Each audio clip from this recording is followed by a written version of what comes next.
হজরত মুসা আলাইহিস সালাম একদিন আল্লাহর সাথে সাক্ষাৎ করার উদ্দেশ্যে তুর পাহাড়ের দিকে রওনা হল।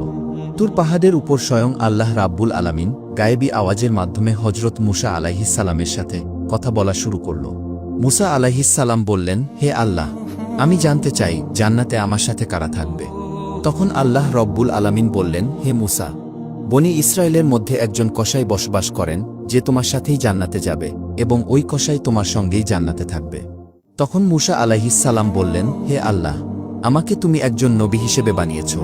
আমার সঙ্গে নবী রাসূল, আল্লাহওয়ালা, বুজুর্গ এবং দরবেশ জান্নাতের মধ্যে থাকার কথা এবং আমার সঙ্গী হবার কথা, কিন্তু কসাই কেন? তখন মুসা আলাইহিস সালাম বললেন, হে আল্লাহ পাক রাব্বুল আলামিন, দয়া করে আপনি আমাকে সেই কসাইজের ঠিকানা বলুন, যাতে আমি দেখে আসতে পারি যে সে কি এমন আমল করে যে আমলের কারণে সে আমার সাথে জান্নাতে থাকবে এবং আমার সঙ্গেই জান্নাতে প্রবেশ করবে। তখন মহান আল্লাহ পাক রাব্বুল আলামিন বললেন, হে মুসা, আজকে তুমি বাড়ি ফিরে যাও, কিছুদিন পরে আমি তোমাকে ডেকে নিব এবং আমি তোমাকে সেই কসাইজের ঠিকানা বলে দিব। তখন মুসা আলাইহিস সালাম মহান আল্লাহ পাক রাব্বুল আলামিনের এই কথা শুনে তিনি বাড়ি ফিরে আসলেন। এভাবে বেশ কিছুদিন অতিবাহিত হয়ে গেল। একদিন হজরত মুসা আলাইহিস সালাম কোথাও সফর করার উদ্দেশ্যে রওনা দিল। যখন তিনি রাস্তা দিয়ে যাচ্ছিলেন, দেখলেন একজন মহিলা কান্নারত অবস্থায় দাঁড়িয়ে আছে। মহিলাটি হজরত মুসা আলাইহিস সালামকে দেখা মাত্রই তার কাছে আসতে লাগল এবং এসে বলল, হে আল্লাহর নবী মুসা, আপনি কি এখন আল্লাহর সাথে কথা বলার জন্য তুর পাহাড়ে যাচ্ছেন? যদি তুর পাহাড়ে যান তাহলে আপনি আল্লাহর সাথে আমার একটি বিষয় অবশ্যই বলবেন, যে মহান আল্লাহ তাআলা কেন আমাকে কোনো সন্তান সন্ততি দান করেননি। আমার বিবাহের কয়েক বছর হয়ে গেল, তবুও এখন পর্যন্ত আমি কোনো সন্তানের মা হতে পারিনি। আল্লাহ পাক রাব্বুল আলামিনের কাছে গিয়ে বলবেন, আমি কি কখনো মা হবার সৌভাগ্য রাখিনি, নাকি আমার কোনো ভুলের কারণে আল্লাহ তাআলা আমার সন্তান সন্ততি দান করে না? মুসা আলাইহিস সালাম বললেন, ঠিক আছে, আমি আল্লাহ পাক রাব্বুল আলামিনের কাছে অবশ্যই জিজ্ঞেস করব। অতঃপর মহিলাটি সেখান থেকে চলে গেল। এবার মুসা আলাইহিস সালাম মহিলাটির প্রশ্ন শুনে একটু অবাক হলেন, তাই তিনি আর অন্য কোথাও সফর করলেন না। এবার তিনি আল্লাহ পাক রাব্বুল আলামিনের সাথে কথা বলার উদ্দেশ্যে তুর পাহাড়ের দিকে রওনা হলেন। তুর পাহাড়ের উপর গিয়ে হজরত মুসা আলাইহিস সালাম আল্লাহর কাছে প্রশ্ন করল, হে আল্লাহ, আমি আসার পথে একজন মহিলাকে কান্নারত অবস্থায় দেখলাম। তিনি আমাকে প্রশ্ন করল যে আমার বিবাহের অনেক বছর হয়ে গেল, তবুও কেন আমার কোনো সন্তান সন্ততি হয়নি। তখন মহান আল্লাহ পাক রাব্বুল আলামিন এক গায়েবী আওয়াজের মাধ্যমে হজরত মুসা আলাইহিস সালামের প্রশ্নের জবাবে বললেন, হে মুসা, তুমি বলে দিও ওই মহিলার ভাগ্যে কোনো সন্তান সন্ততি দান করা হয়নি, তাই মহিলাটি এত বছর পরেও মা হতে পারেনি। কন্যা বা পুত্র সন্তান আল্লাহ তাআলার পক্ষ থেকেই দেয়া হয়, আল্লাহ যাকে দান করে সেই পেয়ে থাকে। অতঃপর মুসা আলাইহিস সালাম এই প্রশ্নের উত্তর শুনে বাড়ির দিকে রওনা হল। বাড়ি আসার পথে হজরত মুসা আলাইহিস সালাম সেই মহিলাটির কথা মনে করল, তাই বাড়িতে না গিয়ে সোজা সেই মহিলাটির বাড়িতে গেল। তখন মহিলাটি হজরত মুসা আলাইহিস সালামকে দেখে চমকে গেলেন এবং বললেন, হে আল্লাহর নবী মুসা, আপনি কি আল্লাহ তাআলার কাছ থেকে এই প্রশ্নের উত্তর জেনে এসেছেন? মহিলাটির এই কথা শুনে হজরত মুসা আলাইহিস সালাম বললেন, মহান আল্লাহ তাআলা বলেছেন তোমার ভাগ্যে কোনো সন্তান দান করেনি, তাই তুমি কখনো মা হতে পারবে না। এই কথা শোনার পরে মহিলাটির চোখ অশ্রু জলে ভরে গেল এবং জোরে জোরে কান্না করতে লাগল। অতঃপর হজরত মুসা আলাইহিস সালাম সেখান থেকে চলে আসলেন। এই ঘটনার কিছুদিন পরে একজন আল্লাহওয়ালা এবং বুজুর্গ ফকির ওই মহিলাদের বাড়িতে গেল এবং বাড়িতে গিয়ে বলল, বাড়িতে কি কেউ আছেন? আমি একজন বুজুর্গ ফকির, অনেক দিন থেকে কিছু খাইনি, আমার খুবই খিদে পেয়েছে, দয়া করে আল্লাহর ওয়াস্তে আমাকে কিছু দান করুন, নিশ্চয়ই আল্লাহ পাক রব্বুল আলামিন তোমার নিয়ত পূর্ণ করবে। অতঃপর মহিলাটি ফকিরের এই কথা শুনে ফকিরকে 4টি রুটি খেতে দিল। তখন মহিলাটি বলল, আপনি তো আল্লাহ তাআলার ফকির, আপনি একটু আল্লাহর কাছে দোয়া করবেন আল্লাহ তাআলা যেন আমাকে সন্তান দান করেন। অতঃপর ফকিরটি রুটি খাওয়ার পরে আল্লাহ পাক রাব্বুল আলামিনের কাছে দোয়া করলেন, হে আল্লাহ, তুমি এই মহিলাটিকে সন্তান দান করো। এরপরে তিনি ওই বাড়ি থেকে চলে গেলেন। এদিকে ওই ঘটনার প্রায় কিছু বছর হয়ে গেল।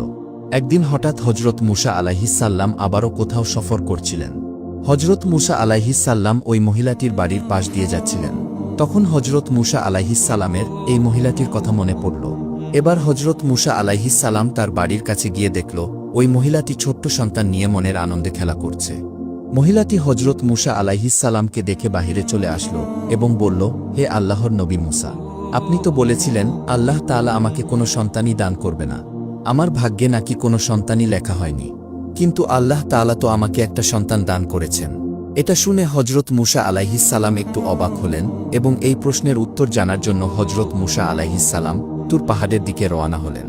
তুর পাহাড়ের উপর গিয়ে হজরত মুসা আলাইহিসসালাম আল্লাহকে জিজ্ঞেস করলেন, হে আল্লাহ রাব্বুল আলামিন, আপনি তো বলেছিলেন যে ওই মহিলার ভাগ্যে কোনো সন্তান লেখা হয়নি, ওই মহিলার কোনো সন্তান হবে না, কিন্তু আজ আসার সময় দেখলাম ওই মহিলা সন্তান নিয়ে খেলা করছে এবং সন্তান পেয়ে খুব আনন্দিত এবং খুশি হয়েছে। হে আল্লাহ রাব্বুল আলামিন, এই ব্যাপারটি আমি কিছুতেই বুঝতে পারিনি। অতঃপর মহান আল্লাহ পাক রব্বুল আলামিন এক গায়েবী আওয়াজের মাধ্যমে এই প্রশ্নের উত্তরে বলেন, হে মুসা, তুমি যদি এই প্রশ্নের উত্তর জানতে চাও তাহলে একটি থালায় করে মানুষের মাংস নিয়ে এসো, তারপর এই প্রশ্নের জবাব পাবে। তখন হজরত মুসা আলাইহিসসালাম মহান আল্লাহ তালার এই হুকুম পাওয়ার পরে একটা থালা এবং একটা ছুরি নিয়ে সমস্ত লোকের কাছে এসে বলল, হে আমার কওমের লোকেরা, মহান আল্লাহ তাআলা বলেছেন মানুষের মাংস নিয়ে যেতে। আপনাদের মধ্যে এমন কি কেউ আছে যে এই থালায় নিজের মাংস দেবে? কিন্তু হজরত মুসা আলাইহিসসালামের এই কথায় কেউই রাজি হল না। অতঃপর সবাই সেখান থেকে একে একে চলে গেল। তখন হজরত মুসা আলাইহিসসালাম অত্যন্ত চিন্তিত এবং পেরেশান হয়ে এদিক ওদিক ঘুরছিল।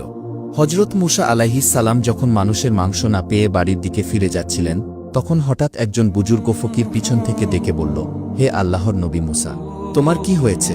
তোমাকে এমন চিন্তিত এবং পেরেশানি দেখাচ্ছে কেন? তখন মুসা আলাইহিসসালাম সেই ফকিরের কাছে এসে বলল, মহান আল্লাহ রাব্বুল আলামিন আমাকে মানুষের শরীরের মাংস নিয়ে যেতে বলছেন, কিন্তু কোনো মানুষ তার নিজের শরীরের মাংস কেটে দিতে রাজি হল না, বরং সবাই মুখ ফিরিয়ে চলে গেল। তখন বুজুর্গ ওই ফকির হজরত মুসা আলাইহিসসালামের মুখে এই কথা শোনা মাত্রই তার কাছ থেকে ছুরি নিয়ে নিজের শরীর থেকে একটু মাংস কেটে হজরত মুসা আলাইহিসসালামের কাছে দিয়ে চলে গেল। এটা দেখে হজরত মুসা আলাইহিসসালাম একটু অবাক হয়ে গেলেন।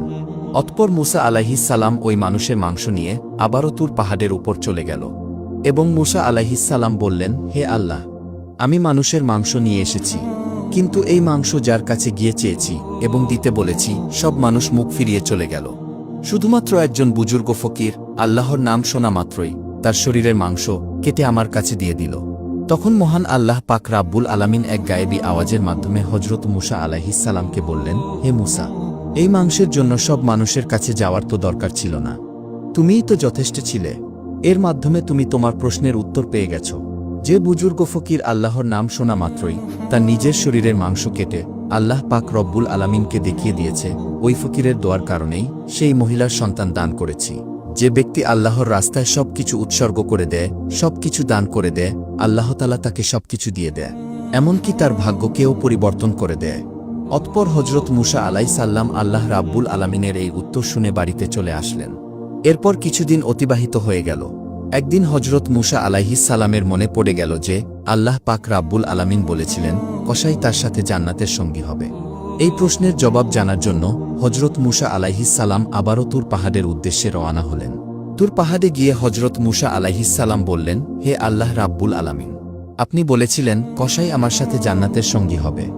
আমি জানতে চাই সেই কসাই কি এমন আমল করে যে আমলের কারণে আমার সাথে জান্নাতে থাকবে। অতঃপর মহান আল্লাহ তাআলা গায়েবী আওয়াজের মাধ্যমে সেই কসাইয়ের ঠিকানা বলে দিলেন। অতঃপর পরের দিন হজরত মুসা আলাইহিসসালাম একটি পথ অতিবাহিত হয়ে সেই কসাইয়ের দ্বারে উপস্থিত হলেন।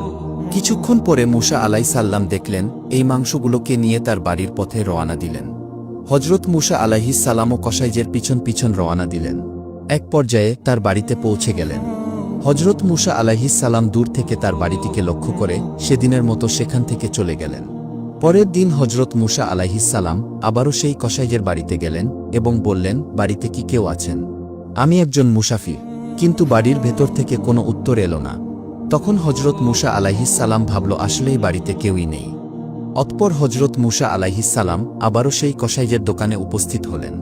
দূর থেকে লক্ষ্য করলেন কসাই যখন মাংস কেটে একটি ভালো মাংসের টুকরো তার পাশে রেখে দিল, তখন একজন ক্রেতা বলল, ভাই কসাই, আমাকে তোমার পাশে থাকা ওই মাংসের টুকরোটা দাও, বিনিময়ে আপনাকে অতিরিক্ত দাম দেয়া হবে।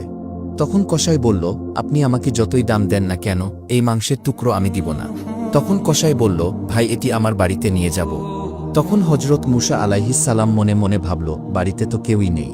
কসাইকে যখন ক্রেতা মাংসের বিনিময়ে অতিরিক্ত দাম দেওয়ার কথা বলছে, তা সত্ত্বেও কসাই কেন মাংস দিচ্ছে না, এটা হজরত মুসা আলাইহিসসালাম বুঝতে পারলেন না। অতঃপর ক্রেতা যখন মাংস নিয়ে চলে গেল, তার কিছুক্ষণ পর কসাই তার দোকান বন্ধ করে পাশে রাখা ওই মাংসের টুকরো একটি ব্যাগে করে তার বাড়ির দিকে রওনা হলেন। এটা দেখে হজরত মুসা আলাইহিস সালাম তার পিছু পিছু রওয়ানা হলেন। কসাই যখন তার বাড়িতে উপস্থিত হলেন, এমন সময় হজরত মুসা আলাইহিস সালাম ঘরের বাইরে থেকে আভাস দিয়ে বললেন, বাড়িতে কি কেউ আছেন? আমি একজন মুসাফির বলছি। তখন কসাই বাইরে এসে হজরত মুসা আলাইহিস সালামকে জিজ্ঞাসা করলেন, ভাই আপনি কে? আপনাকে তো ঠিক চিনতে পারলাম না। তখন হজরত মুসা আলাইহিস সালাম বললেন, আমি একজন মুসাফির। আজ রাতটুকু আপনার বাড়িতে আমাকে কি আশ্রয় দেবেন? কাল সকাল হলেই আমি আমার গন্তব্যের দিকে রওনা হব। কসাই বললেন, নিশ্চয়ই দেব। আসুন আমার বাড়ির ভিতর। কসাই বললেন, ওহে মুসাফির, আপনি এখানে বসুন, পাশের ঘরে আমার একটু কাজ আছে। এই বলে কসাই ওই ঘরের দিকে রওনা হল। হজরত মুসা আলাইহিস সালাম দেখলেন, পাশের ঘরে গিয়ে কসাই একা একা রুটি বানাচ্ছে এবং মাংস রান্না করছে। অতঃপর কিছুক্ষণ পরে হজরত মুসা আলাইহিস সালাম দেখলেন, ঘরের কোণ থেকে একজন বয়স্ক বৃদ্ধকে আস্তে আস্তে আদবের সাথে নিয়ে আসে। তারপরেই মাংস এবং রুটি বৃদ্ধাকে খাইয়ে দিচ্ছে। খুব স্নেহের সাথে খাইয়ে দিচ্ছে। ঠিক তেমনিভাবে যেমন একটি ছোট্ট শিশুকে তার মায়ের স্নেহ এবং ভালোবাসা দিয়ে খাইয়ে দেওয়া হয়, ওই বয়স্ক বৃদ্ধাকে তেমনিভাবে খাইয়ে দিচ্ছেন। অতঃপর কিছুক্ষণ পর কসাই কিছু মাংস এবং রুটি নিয়ে হজরত মুসা আলাইহিস সালামের কাছে এসে বললেন, ওহে মুসাফির ভাই, এই নেন আপনার খাবার। খাবার দিতে আমার একটু দেরি হয়ে গেল। তখন কসাই বলল, আসলে আমার একটু কাজ ছিল, এজন্য আপনাকে খাবারগুলো আগে দিতে পারিনি। তখন মুসা আলাইহিস সালাম বললেন, ঠিক আছে, তুমি আগে বলো এই বৃদ্ধা মহিলাটি কে? তখন কসাই বললেন, এই বৃদ্ধা হলো আমার মা। আমার মা ছাড়া এই দুনিয়ায় আমার আর কেউ নেই, আর আমার মায়েরও এই দুনিয়ায় আমি ছাড়া তার আর কেউ নেই। আমার মা বৃদ্ধ হয়ে গেছে, ভালো করে চলাফেরা করতে পারে না, ভালো করে খেতেও পারে না। তাই আমি প্রতিদিন দোকান থেকে ভালো ভালো নরম মাংসের টুকরোগুলো একটি জায়গায় রেখে দেই এবং বাড়িতে এসে মাকে রান্না করে খাইয়ে দেই। এই কথা বলার পরে কসাই সেখান থেকে চলে গেলেন।